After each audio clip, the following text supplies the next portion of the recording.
Hi everyone, in front of me I've got a Moto G56 and let me share with you how to check for the software updates on this device.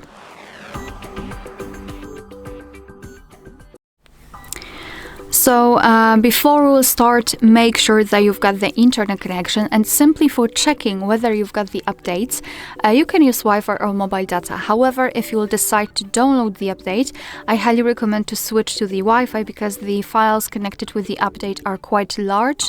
By switching to Wi-Fi, you can avoid some additional charges.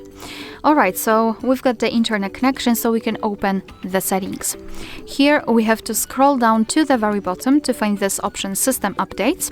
Let's tap on it and tap on Check for Updates.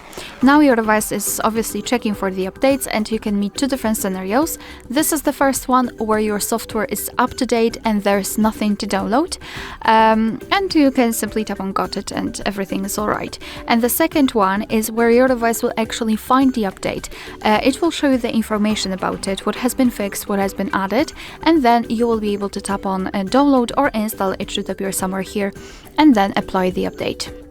Alright, so that will be all. Thank you so much for watching. Please hit the subscribe button and leave the thumbs up.